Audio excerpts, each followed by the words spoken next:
What if the person you loved most, the one you trusted with your secrets, your laughter, your money, was smiling at you while quietly plotting to take everything you owned? In the heart of Lagos, where glass towers rise like polished swords and the ocean breeze carries the salt of promise and danger, an old woman sits in her penthouse. Her name is Amina Okoro, 65 years old, respected, dignified, a banker in her youth, a giver in her age. Her hand trembles as it hovers above a crisp sheet of paper. The pen between her fingers feels heavier than iron. She is one signature away from erasing the safety of her entire life. Across from her sits her nephew, Tund. His smile glimmers, sharp and easy, the smile of a boy she once cuddled after school, who is now a man with slick shoes and hungry eyes. To Amina, he looks like family, her late sister's only son. But to the world outside, to anyone who watches closely, his smile is the grin of a fox circling the henhouse. Sign here, Auntie, Tun says, voice velvet, words dripping like honey onto yam. It's safe. You trust me, don't you? The chandelier above them scatters gold light across the marble floor. The papers gleam in that light, their black lines of text twisting, confusing Amina's aging eyes. She wants to trust. She aches to trust, for trust is what binds family together. But at the edges of this room, another figure stands still, listening. Nkechi, a nurse in a plain white uniform. She has served tea, folded laundry, carried medicines, but tonight she carries something heavier, the weight of suspicion. Her dark eyes are sharp, like a hawk circling from above. She hears the fox's sweet words. She hears the rattle in Amina's breath, and she steps forward. Tund, she says, her voice cutting the air. Firm, steady, a voice born of late nights, studying, of raising a son on her own, of learning to see through masks. I know your plan. These papers, they're not a gift for your aunt. They're a trap. For a moment, the air in the penthouse freezes. Rain taps against the glass windows, as though Lagos itself is holding its breath. Tun laughs, smooth but edged with nerves. This is family business, nurse. My auntie trusts me. Who are you to interfere? Nkechi doesn't move. Her shoulders are square, her gaze unshaken. I am her guard when she cannot guard herself. And I have proof. Proof that you would take her savings, her life's work, and vanish into the shadows of this city. Amina's hand shakes harder. The pen slips against the paper, scratching a faint, unfinished line. Her heart whispers doubts. Could it be true? Could her own sister's son betray her? Is it true, Tund? She asks, voice breaking, tears glistening in her old eyes. The moment quivers, sharp as broken glass. And that, dear listener, is where our story begins. This tale is not only about money or betrayal. It is about trust, the invisible thread that ties families, friends, and strangers. It is about the cracks that greed can carve into love, and the courage of one ordinary woman who dared to stand in the way of a thief. So step with me now into the dazzling, dangerous streets of Lagos, into a penthouse that glows with wealth but trembles with secrets. Walk beside Amina, whose age has made her wise yet fragile. Walk beside Nkechi, whose heart beats fierce with loyalty. And watch Tund, the smiling fox, as his trick grows bold. Because in this city where money and memory collide, nothing is as simple as it seems. And before the end, someone's world will shatter. Amina Okoro had lived long enough to know that wealth was both a blessing and a burden. Her penthouse on Victoria Island rose above the bustle of Lagos like a crown. By day, sunlight spilled across its wide windows, painting the marble floors with golden squares. By night, the glass towers outside shimmered with neon, their reflections rippling in the dark waters of the lagoon. The air carried the smell of salt and diesel, of fried plantain from street vendors far below, of sea breeze sneaking past glass doors onto the balcony. Inside, the home was a gallery of a life well lived.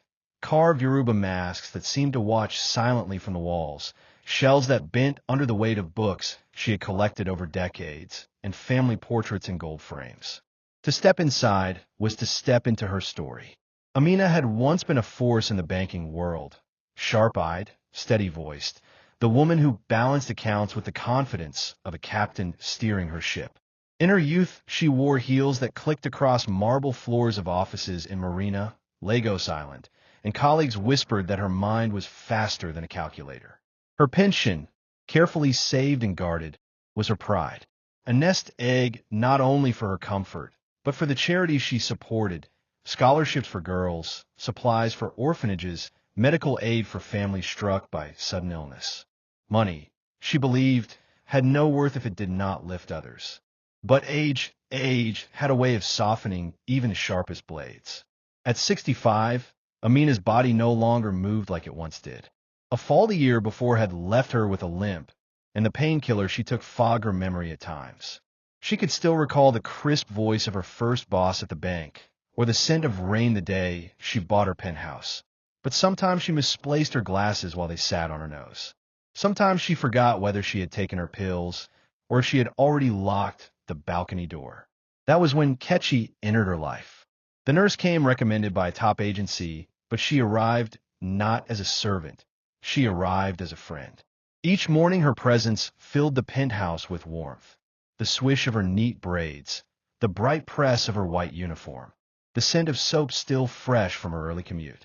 Nkechi was Amina's hands when hers shook, her legs when her limp grew heavy, her eyes when the letters on the newspaper blurred. But more than this, she became laughter in the home again. Over steaming mugs of ginger tea, the two women sat by the wide windows, watching Lagos move and change. Nkechi told stories from Acacia, where markets throbbed with voices and colors. She spoke of her boy, her pride, her challenge, running barefoot in the courtyard, chasing kites of plastic bags tied to string. She told tales of her village, of goats that refused to stay tied, of dancers circling fire until dawn. Amina would laugh until her cane rattled against the chair. They watched NollywoodMovies together on the huge television, rolling their eyes at the endless plots of cheating husbands and vengeful wives. Auntie Amina, Nkechi would say, teasing, "Life's a market. If you don't watch the sellers carefully, you'll pay too much for rotten fruit." Amina nodded. It was true. But even wise words can slip from memory when the heart wants to believe. For in her heart, Amina still carried loneliness. Her husband was long gone, her sister buried years before. Tund, her nephew, was one of the last living ties to her bloodline. She had paid his school fees, bought him new clothes when his mother couldn't, treated him as a son. When the phone rang and his name flashed on the screen, she answered with warmth. When his footsteps echoed through her penthouse, she smiled as though the home had been waiting just for him. She wanted to believe family was her safety net, the anchor to her drifting years. And yet, beneath the glittering marble, a crack was beginning to form. On rainy nights, when wind howled against the tall windows, she sometimes heard her own doubts whisper. What if she grew too weak to protect what she had? What if the people she trusted most did not see her as Amina the giver, but Amina the keeper of a treasure chest? The thought chilled her, but she shook it away. After all, hadn't life taught her that goodness was rewarded? That generosity came back, one way or another. Still, she kept her pension in the careful hands of a trusted banker. She refused to gamble it, refused to risk it on flashy schemes. That money was her cushion, her dignity, her legacy. But the sea outside never stayed calm forever. In Lagos, a city of dreams and deceptions, foxes often wore the faces of family.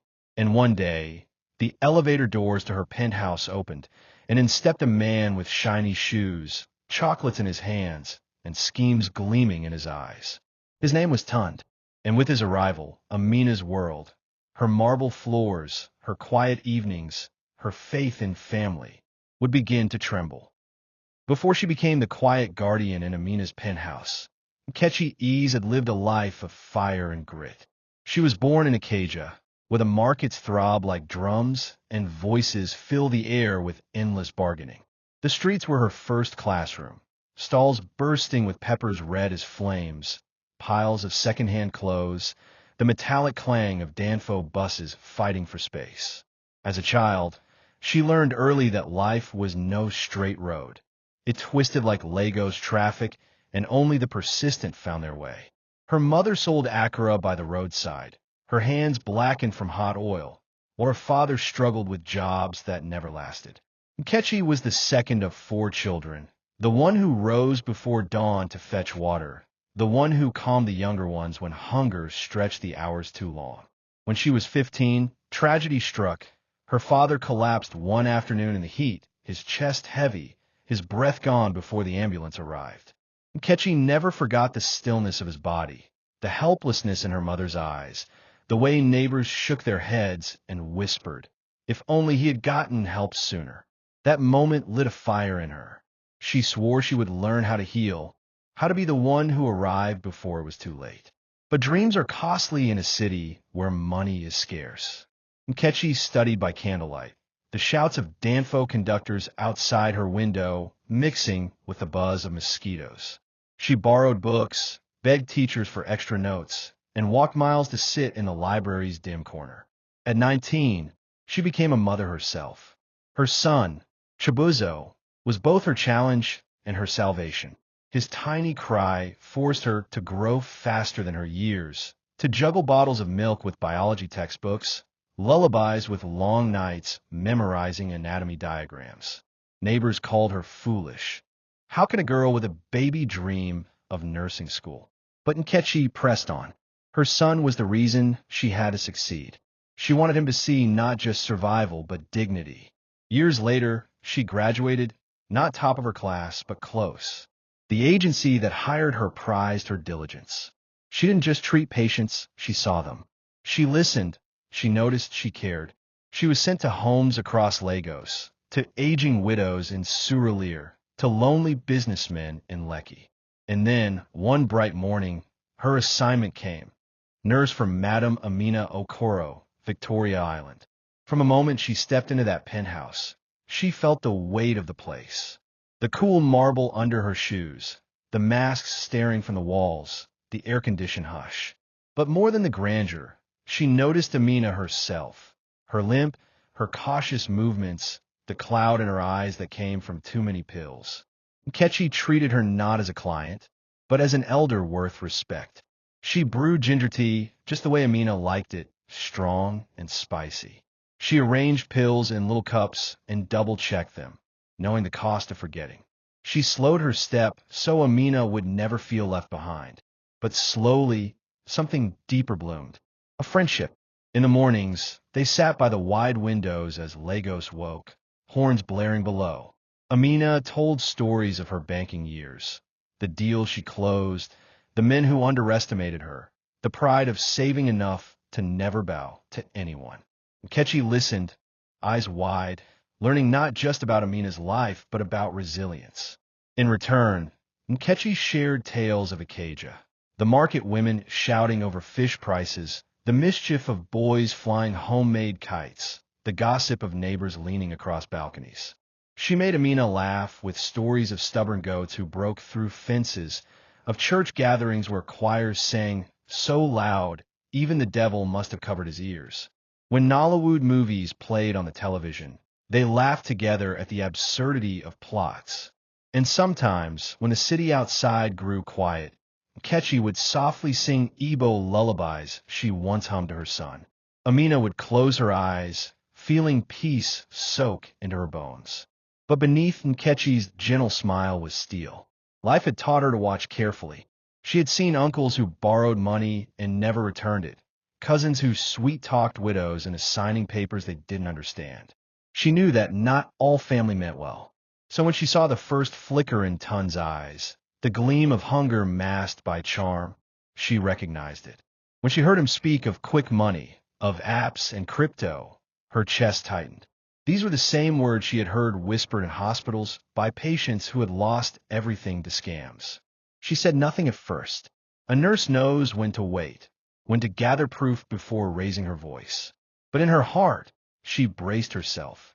For Nkechi was more than just a nurse. She was a protector, a woman who had lost too much to let another family fall. And in Madam Amina, She had found more than a patient. She had found a friend worth defending. The first time Tund returned to his aunt's penthouse after years away, the elevator doors opened with a polished ding, and out stepped a man who looked every bit the picture of charm.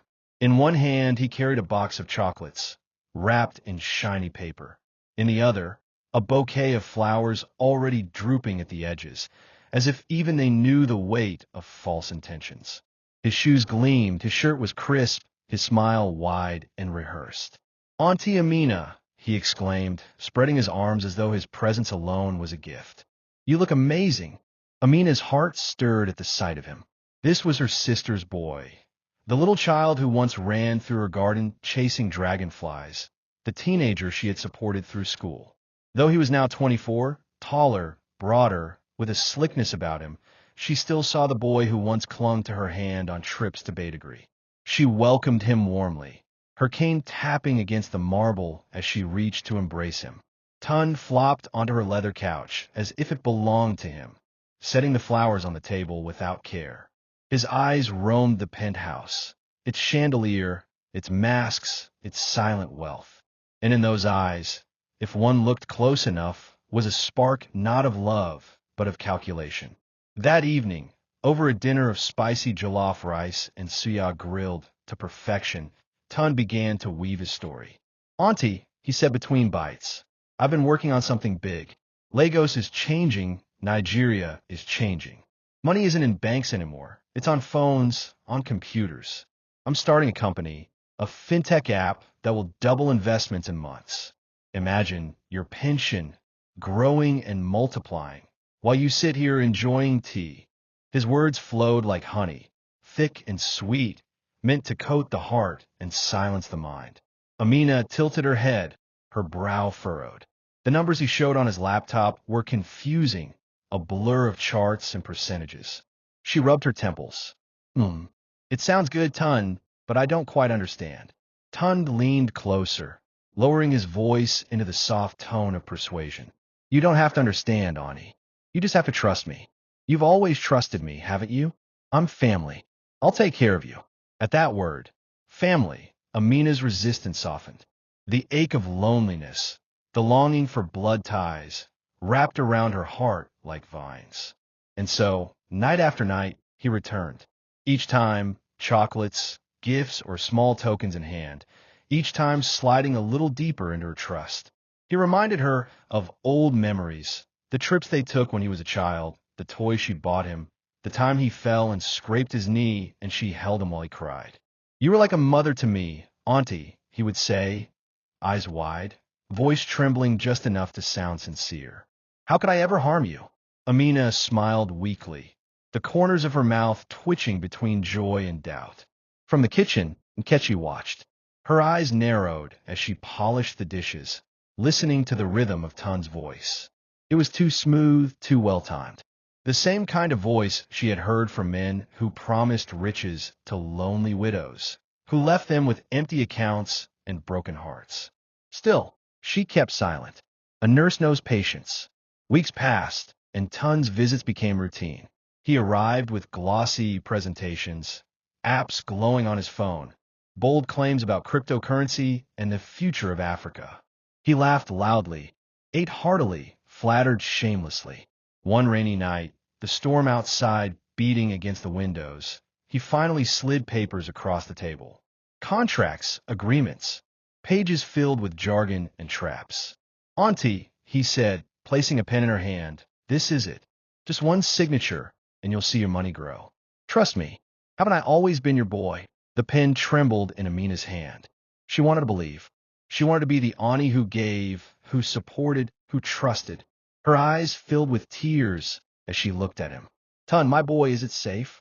He smiled, that fox's smile, his eyes gleaming. "Safer than anything, Ani. Safer than the banks.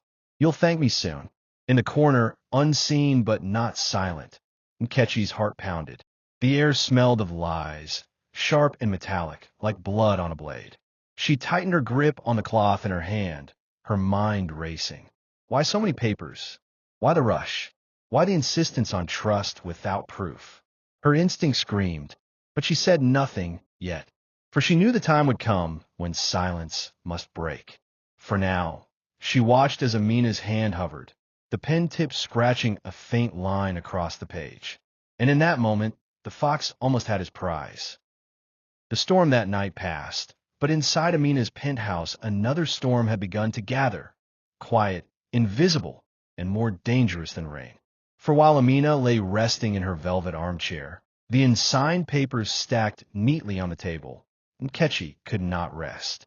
She paced the kitchen with silent steps, her thoughts burning hotter with every minute. Her training as a nurse had taught her many things.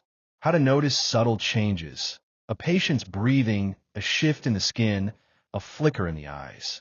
And tonight, she noticed something far more alarming.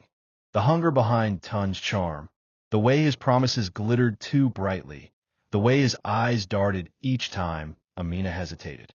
She had seen this pattern before, in hospital wards where old women whispered through tears about sons who drained their accounts, in neighborhoods where smooth talkers lured men into fake investment clubs. This was no business opportunity. This was a theft wrapped in the costume of love. The next morning, while Amina napped beneath the soft hum of the air conditioner, Nkechi gathered the papers. She spread them across the table, her brow furrowing as her finger traced line after line. The language was dense, heavy with legal jargon, but something felt wrong. Entire sections looked copied and pasted, clauses contradicting one another. Names of companies she had never heard of repeated across the pages. She did what any careful protector would. She reached for her phone. Scrolling through her contacts, she found Chaik, a lawyer she knew from church. He was sharp, always alert, a man who had once helped her neighbor reclaim stolen land. She snapped pictures of the documents, her hands trembling as she hit send. Minutes stretched like hours. Then her phone buzzed. Chaik's reply came quick, blunt, like a slap. Nkechi, these papers are fake. If Madam signs them, she loses everything. They transfer control of her pension to a shell account. Don't let her sign. Ever. Nkechi's stomach tightened. She clutched the phone, her knuckles white. She turned to her laptop, searching Tun's name online. The screen filled with whispers and warnings, social media posts calling him a cheat, blogs accusing him of borrowing money he never returned, neighbors complaining he vanished after business deals collapsed. Each word was a nail hammered deeper into her certainty. That evening, when Tund arrived again, grinning and smooth as silk, Nkechi stood silently in the corner. She watched his every movement, the way he adjusted his tie before speaking, the way he spread the papers across the table with casual confidence. "Auntie, it's time," he said, tapping the page. "One signature, and your future is secure." Amina looked weary, her eyes clouded with confusion. She trusted him, but doubt pricked at the edges of her heart. "Tund, maybe tomorrow," she murmured. But Tund's smile tightened. His voice sharpened beneath its honey. "No, Auntie, today. The sooner we act, the sooner you benefit. Don't let small fears stop big blessings." Nkechi's chest burned. She wanted to shout, to tear the papers in half, but she held herself still. Timing was everything. To win Amina's trust, she needed more than suspicion. She needed proof, undeniable proof, delivered at the right moment. So she kept her silence, though her eyes never left him. Later, when Tund left in his borrowed car, his laughter echoing down the hallway, Nkechi approached Amina gently. "Auntie," she said, her voice calm, her hands soft on the old woman's shoulder, "don't sign yet. Let's look carefully. There is no hurry. Please trust me on this." Amina sighed, exhaustion pulling at her bones. "He's my nephew, Nkechi, my own sister's son. He wouldn't—" Her words trailed off, uncertain. Nkechi nodded. "I know, Auntie, but sometimes even family must be tested." That night, while the city outside roared with traffic and music, the penthouse lay heavy with tension. In the silence, two women sat together, one weighed down by loyalty, the other sharpened by suspicion. The fox was circling, the trap was set, and soon the moment of truth would arrive. The rain returned 2 nights later, hammering the tall windows of the penthouse, rattling the balcony doors as if Lagos itself demanded entrance. Lightning flashed across the lagoon, slicing the city's skyline in silver. Inside, the air was heavier than the storm. Tund had come again, sharp in a navy suit that smelled faintly of cologne and ambition. He spread the papers across the dining table with the flair of a magician revealing his final trick. "Auntie," he said smoothly, sliding the pen toward Amina, "this is the moment. One signature, and your future is brighter than ever." Amina sat stiff in her chair, her cane leaning against the table, her frail hand trembling above the pen. Her heart ached with conflict. The boy she once cradled, the man before her now pressing her into a corner. Her lips parted. "Tund, my pension, it is all I have." "Are you sure?" His smile widened, though his eyes flashed with impatience. "I told you, Auntie, I am your blood. I would never fail you. Don't listen to doubts. Just trust me." The word hung in the air, trust, like bait on a hook. And then, before Amina's hand could fall, Nkechi stepped forward. She placed her phone on the table, its screen glowing with messages and screenshots. Her voice cut clean through the storm outside. "Tund, stop." His head snapped toward her, the smile slipping like a mask in the rain. "Stay out of this, nurse. This is family business." But Nkechi's gaze was steady, her shoulders square. "Family does not steal, and family does not lie. I know what these papers are. They are traps. Fraud written in fine print. I sent them to a lawyer. He confirmed it. And I have proof of your scams, online posts, testimonies, your name smeared with theft." She slid the phone closer. On the screen were Chaik's messages. Fake contracts. Pension will be stolen. Then the headlines, the warnings, the comments about Tund's deceit.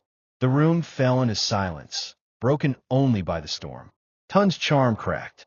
His smile shrank into a sneer, his words laced with venom. "You dare? You, a nurse, telling me what I can or cannot do. You think you're family? You're nothing. Nothing." Amina's eyes widened, her chest heaving. She looked from her nephew to her nurse, her heart splintering. "Tund, is it true?" Her voice shook, fragile as glass. He faltered, stammered, then raised his chin with arrogance. "I was only trying to help, Auntie, to grow your money, to give you more comfort. Is that so wrong?" But Amina had seen the proof. The lies, the scam, exposed like rot beneath polished wood. Tears welled in her eyes as she pressed a hand to her chest. "You were my boy, my sister's son. I trusted you."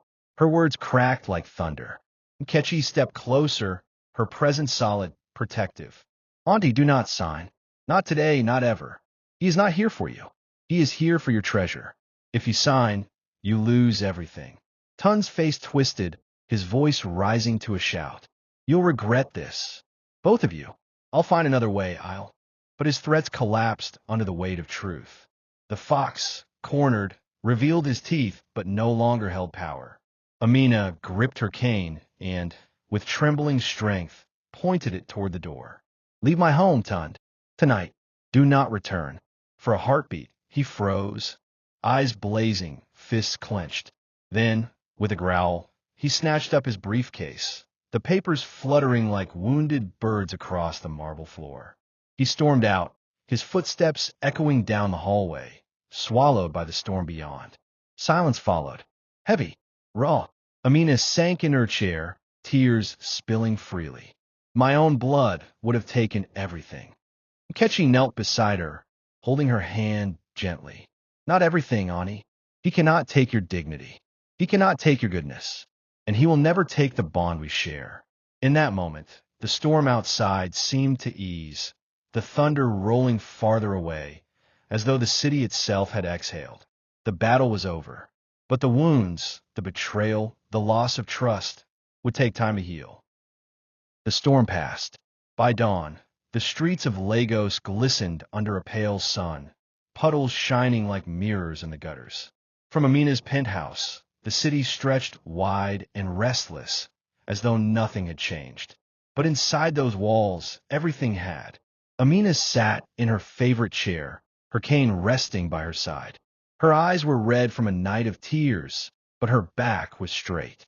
Betrayal had carved a wound, yes, but it had also awakened her strength. Nkechi moved quietly around the kitchen, preparing tea just the way Amina liked it. Hot, sharp with ginger, a touch of honey to soften the bite. She set the cup gently on the table, then pulled a chair close, her presence calm and steady. Auntie, she said softly, you are safe now. He cannot harm you anymore. Amina's hand trembled as she lifted the cup, inhaling the steam. Her voice was weak but certain. Safe, yes, but broken, Nkechi. My own blood looked into my eyes and tried to take everything. How can I trust again? Nkechi reached out, covering the old woman's hand with her own. You trust the ones who prove worthy. Not every fox wears a stranger's face. Sometimes they come as nephews, cousins, even children. But you must remember, blood alone does not make family. Loyalty does. Love does. And I will always stand by you. Tears welled again in Amina's eyes, but this time they were softer, touched with gratitude. She squeezed Nkechi's hand.